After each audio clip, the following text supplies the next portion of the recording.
Good afternoon, Cross Timbers. My name is Quanecia Fraser, and today I'll be moderating a panel with our candidates for Erath County Sheriff. How are y'all today? Wonderful. Good, thank you. Good, good. So I just want to start off, if you guys could each introduce yourself, starting from Mr. Harpole all the way down to Mr. Coates. Just provide some of your credentials, your background, and let the audience members know what made you want to run for sheriff in the first place. Hello, my name is Bobby Harpole. I've lived in Erath County since 1980. My kid's been brought up here. I was highway patrol for 35 years. 18 years of that was as sergeant.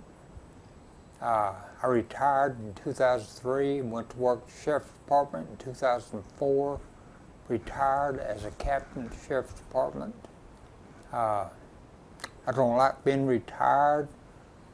There's some moral issues going on at the current Sheriff's Department now that I can straighten out. That's about it. Okay. What about you, sir? Yes, my name is Paul Tyus. My family and I moved to Erath County in 1978. I graduated Tarleton Police Academy in 95, spent 9 years with Dublin PD. The last 14 years I've been at the Erath County Sheriff's Department. I'm a small business owner in Erath County. My wife teaches here in Dublin. Our kids go to school here. This is home to me and my family, and this is where we want to raise our family, and this is where we plan on staying, and that's why I choose to be your sheriff. All right.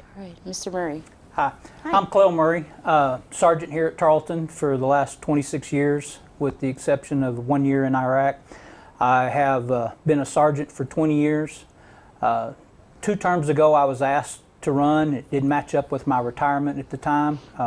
Last time it matched up, and I ran 2 years ago against the incumbent.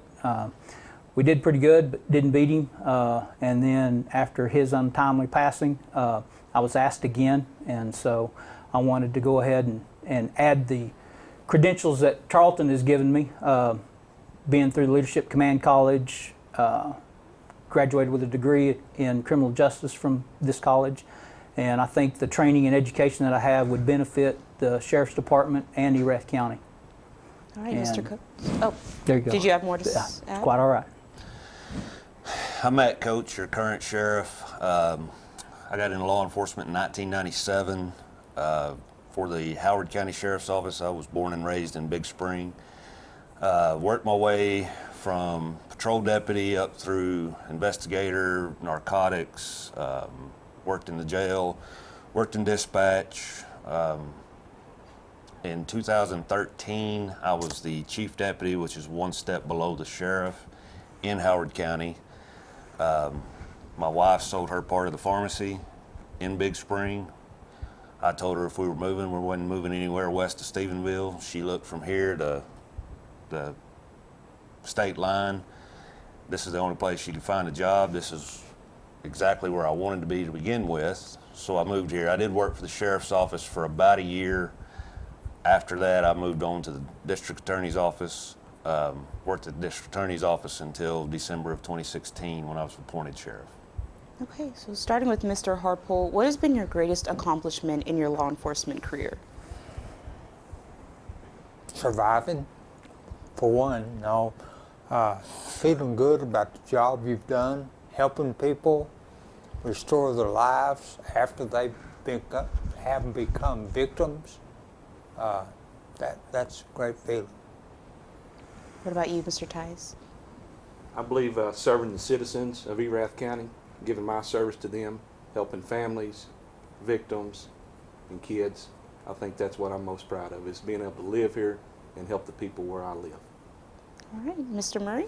Well, I think my biggest accomplishments, graduating with a degree while working full-time and running a drug dog.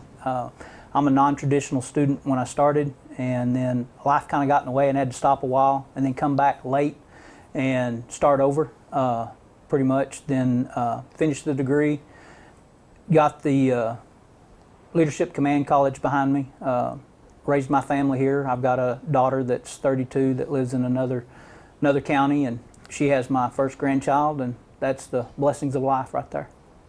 All right, Mr. Coates. I would have to agree with Mr. Harpole on helping folks. 21 years surviving is definitely an accomplishment, but helping the people, doing the job we all set out to do. On a personal level, I set out in 1997 to do everything possible within a sheriff's office, and to date, that goal has been fulfilled, but I'm not done yet. All right. Okay, so the next question I have for y'all, since the sheriff's suicide a little more than a year ago, the county auditor found numerous problems in the department. The Texas Attorney General and Clell, they're still investigating the sheriff, the former sheriff, and I want to ask you guys, what is wrong with the sheriff department, and what do you guys plan to do to fix those problems? Poor morale as a result of the infidelity of the sheriff, the chief deputy, the captain, jailer, the head dispatcher. That causes the rest of the employees to have a poor morale. And if I'm elected sheriff, I will cure that problem by getting rid of all those people who have this problem. And are you talking about in the current sheriff's department or in the current previous sheriff's department right now? Okay. Anything else He's you the want to leader add? of the problem. Okay.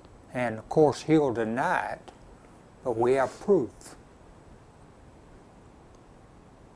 All right. Mr. Tyus? Could you repeat the question one more time? Yeah, so since the former sheriff's suicide a little more than a year ago, they found numerous problems within his sheriff department. The county auditor found problems, and it looks like Clell and I believe the Texas Attorney General are still investigating the sheriff's department. So what are the problems? What's wrong with the sheriff's department, and what do you plan to do to fix that problem? Well, as a sheriff, if I was in charge, the first thing would be more transparency. See, we've had this issue supposedly over a year ago that all these problems has occurred. Well, there's certain protocols you have to follow, whether it's to get money or buy equipment or whatever. So I don't know where all the issues are. I'm not in that role right now. But I think as citizens of this county, we ought to be more open to them and tell them what the lawsuits are or what's going on. Whether it's Clell or AG's office or whatever, ma'am, there's information out there that should be provided for the public. And me as your sheriff, I would be the guy that says, hey, we got this issue, this is what it's about. I'm not the guy to hide stuff, put stuff underneath the rug. If it's wrong, it's wrong. If it's right, it's right. So I think on that line, if you take care of your employees and want them to be proud to live in Erath County, to be a deputy or a secretary or a jailer, get them folks a pay raise. They are probably some of the lowest paid employees in 10 county radius of here. So that's one of the things I would do as your sheriff. I would step up, make your employees prouder, and then be more transparent to the issues that are going on to the public, for the public to know. Okay. Mr. Murray? Okay, the current issues, there's rumors and gossip. You know, as far as proof, I haven't seen anything. I've heard the stories just like everybody else, but I'm more concerned about being transparent and openness with and accountable for our actions and what we do. The training issues that came out of the Clell investigation are still a concern. The public doesn't know exactly everything, but I'm not worried about that. I'm worried about going into the future. Got a 10-year plan. First two of it is correct some of the stuff that happened from the previous administration. Get the respect and admiration of the county citizens back. Deal with issues that have come up by retraining or educating them into policy, providing policy that people can follow, and have the policy available to the public to where they know what we're supposed to be doing, and then hold everybody accountable to that line. Professionalism, integrity, those are all important issues that need to be followed. Completion of reports and documentation, all that needs to be completed in a timely manner. Those are the issues that I'm wanting to focus on. The old news and the other stuff, that'll all fix itself when you change administrations. Okay. Mr. Coates? First and foremost, you can't be transparent with the AG and the Clell investigation for two reasons. One, we're not the ones doing it, so we don't have the information. Now, I have been advised of some information of why I couldn't hire certain people that I originally wanted to, but I haven't been given the information. I have absolutely no clue what the AG has found. I know what our problems were with the training. With people that are no longer there, that problem has been solved. Not only has it been solved, I believe we did the count the other day, we've done 1,500 hours of training since I took office. I love training. Training is a must, but it does absolutely zero good if you don't have the experience to back it up. We've heard 3,300 hours of training from one candidate. I have just under 32. One says 4,000. That's great. How much experience in running that actual department do we have? I've devoted my entire career to get to where I'm at. I know all there is to know about the budget. I know how to lead. I've been a leader my entire career. So to answer the question on transparency, you want to know what's going on in our departments, you can ask. You want to know what's going on with the investigation, I can't tell you. The biggest thing is it's very irresponsible for anyone to speak about that until it's over and said and done. Because they could tell us a little bit of tidbit information that sends you down a trail that makes an individual look horrible, but then they get to the end of that trail and it turns out it was not as bad as it sounded, or maybe it didn't even happen. So transparency is a must, but you have to be responsible with it. And trying to tell you what I know about that investigation is very irresponsible because I know very little. I do know who was investigated. I know why they were investigated as far as testing goes. I have no clue what the AG's office has found. On raises, it's a great idea. We did that last year. We tried that last year. We're actually not the lowest paid in a 10-county race. As a matter of fact, we're right where we're not where we need to be, but we're right in line with everybody in the surrounding counties, and we actually make more than some of the surrounding counties. The police department does make quite a bit more than what our guys and gals do, and that's where we want to get. We want to get them up there. We're 22% below the state average. We want to get them up to the state average. The commissioners are working as hard as they can work for us and with us. It's just not going to happen overnight. It's going to take some time. And that's part of my plan is, he's right. Our guys and gals need to get paid more. But it's going to take a while to get that done. All right. So Texan has also invited Facebook users to ask some of their questions. I had 2 questions prepared for you guys from those Facebook users. But before I get to those questions, I want to ask one last question. You know, you guys are at a studio here at Tarleton State University. A part of the people that might be voting for y'all are Tarleton students. Why should Tarleton students vote for you? I'm best qualified. I have 6,000 hours of training, but the important part, and I think the sheriff hit on that a while ago, it's not how many hours of training you have, it's the fact that you've used that training in your experiences as a police officer. The hours are important, but you've got to use those hours. That's terribly important. And he hit the nail on the head about pay. That attracts people, that keeps people here in Erath County, so that's correct too. All right. Mr. Tyus. Repeat it one more time, please. Yeah, so we are at a studio here at Tarleton State University. A lot of the people that will be voting for y'all are Tarleton students. Why should Tarleton students vote for you? Okay. Well, being a lifelong member here, attending Tarleton State University, I'm thankful we have a good college here in Erath County, a nice studio like this. So the kids that go to school here, I would challenge them to live here after they graduate. Try to get them a business, a small business like I've done. Get them a job here or get them, a business here so they'll want to raise their families here. Education is the most important nowadays. And like they've said, continuing hours is great. You can have all the hours in the book. But unless you go out and provide that service to the public, it does you no good. So I challenge the kids, I call them kids because that's what they are to me, of Tarleton, to vote for me. And I challenge them to get them a business here in Erath County. And I will help them do the best I can at whatever they need. All right. Mr. Murray. Okay, well, having been in the university setting for most of my career, we've always made it a priority through how we deal with stuff to try to educate students before we incarcerate. So but sometimes we're not allowed to do that depending on the law that's been violated and the actions we have to take. But we do deal with the students on a different level here, and I've dealt with that in the academia challenges that we have with the professors and students, relationships between the two and stuff. They're very suspect and troublesome at times, but those issues we're able to deal with having done it for 26 years. So the young adults that are going through their education process need to learn how the law works, and then we deal with them as we can and try to get them through the system with the least amount of damage to their personal histories or criminal histories as we can.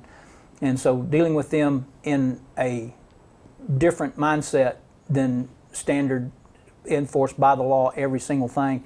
You have to follow the rule of the law and the letter of the law, but there are ways to handle it that's a little better and a little easier on the people. And I think with the training that I've had here and the experience over 26 years here, I have that ability to do that. All right, Mr. Coates. First and foremost, have an open door policy. Anybody can come in and speak to me, and I think that's what we need at this day and age. The students here are closer to my kiddos' age, so I have the experience on how to communicate with them. There is a gap, and we have to work together to close that gap.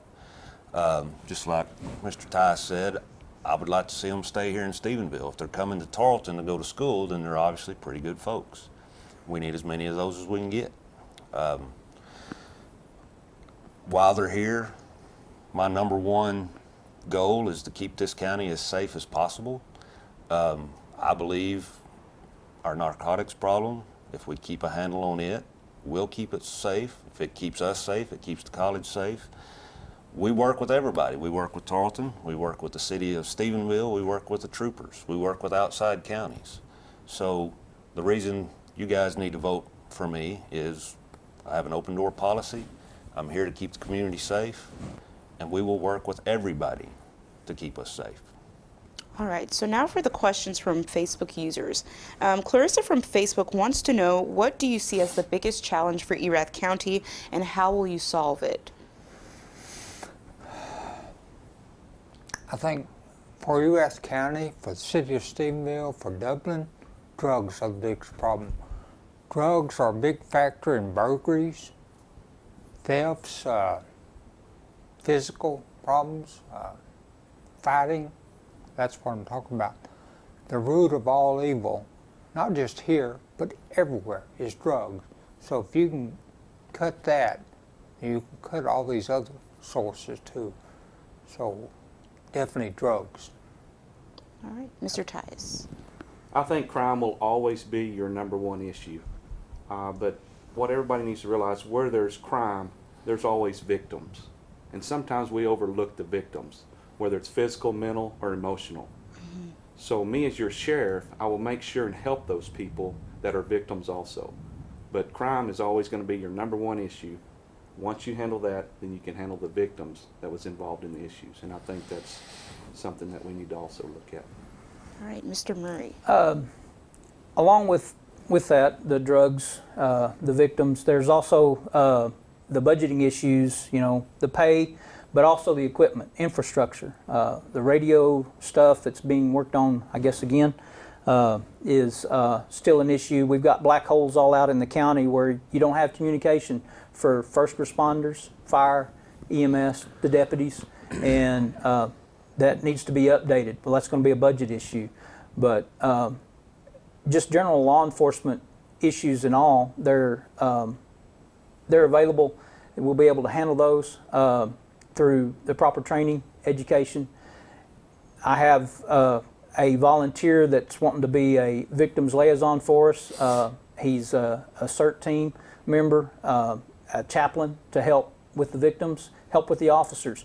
A lot of people forget that we roll up on crime scenes or accident victims and stuff, and we see some of the most horrendous things in our life. And having that ability to talk to somebody afterward would help a lot. So I think those would be beneficial to us as the deputies, as the officers, as our first responders, and for our victims. And I think that's a big issue that we need to look at. All right, Mr. Coates. These are all great ideas. We have a SISM team, which is a critical incident team. When officers go through something, or firemen, or EMS, any first responder, they get cared for immediately. From there, they get referred to whatever counselor or counseling they need.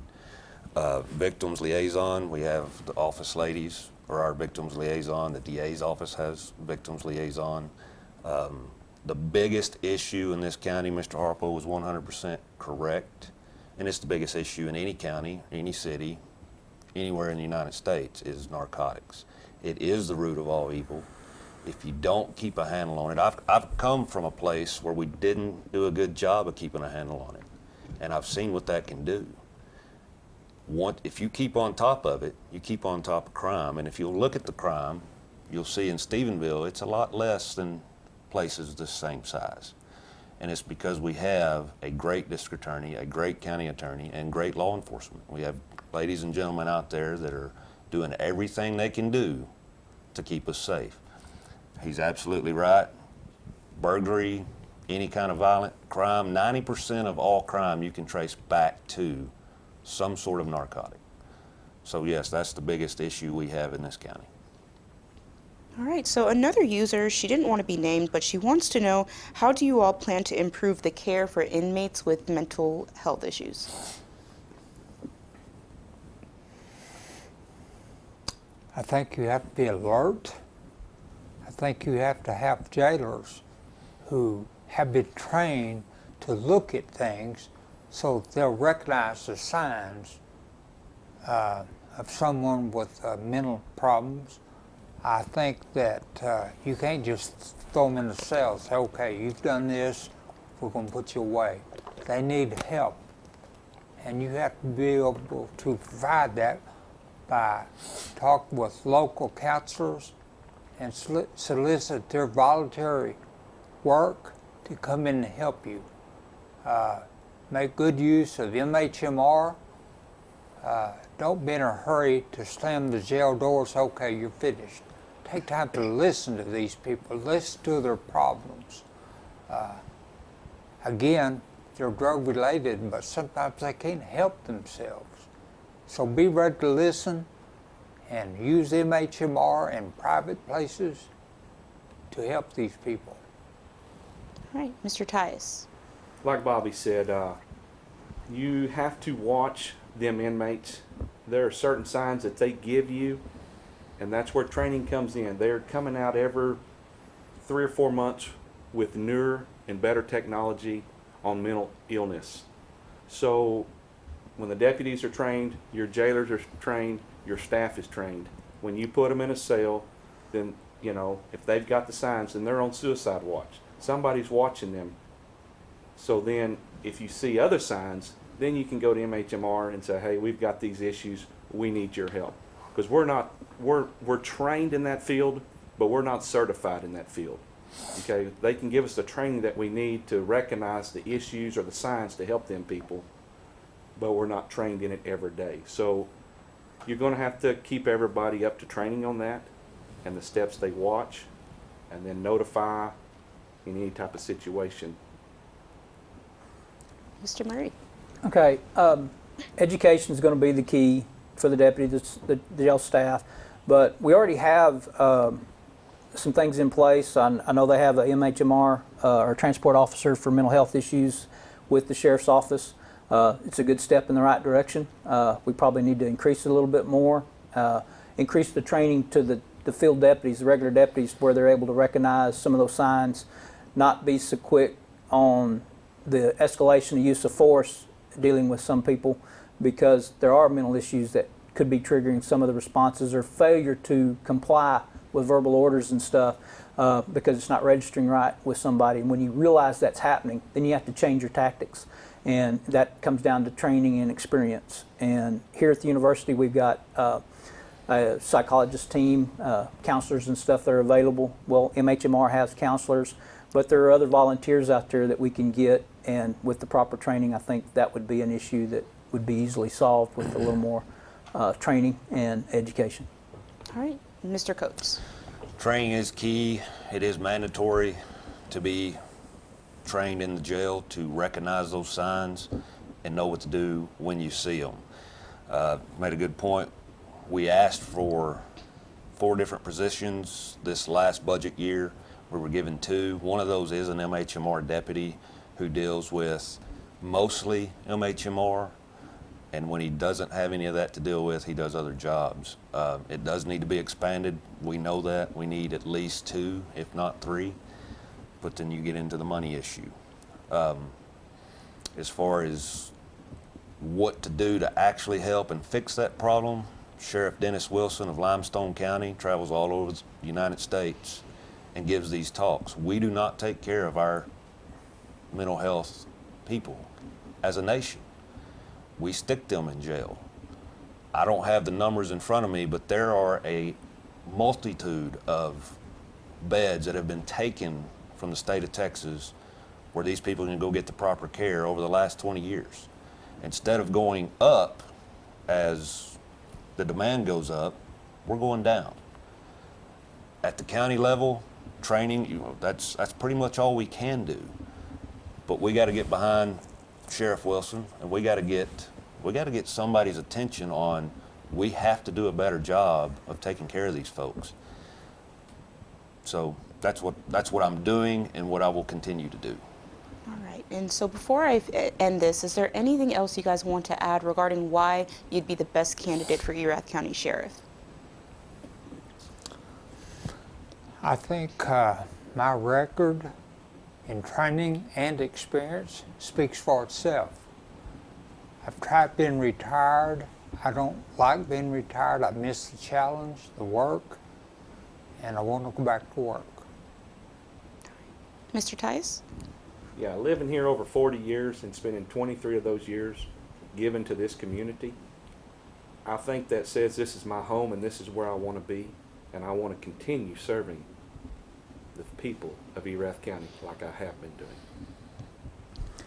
Well, our education, our experience, those are all issues that I brought when I ran 2 years ago. A lot of the things that we talked about 2 years ago, Sheriff Coates been able to implement some of them and do really well with them. It's made the department better than what it was. We still got some issues we need to work on, and I think the training and certifications that I have behind me, the experience I have working in this demographic, living here for as long as I have, I feel like I'm the best candidate for the job, and that's why I ran for a second time. All right. Mr. Coates? First and foremost, when I took office, we were being investigated by TCOL, which means we weren't necessarily in their good graces. Since then, we're one step away from being a TCOL training site, which means we can do our in-house training with outside instructors, inside instructors. We can invite other agencies to come in.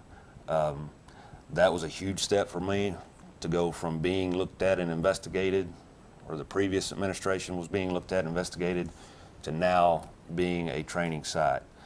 As you've heard here today, I'm looking in the future. I'm looking at different ways to fix problems we have as a country, not just Erath County.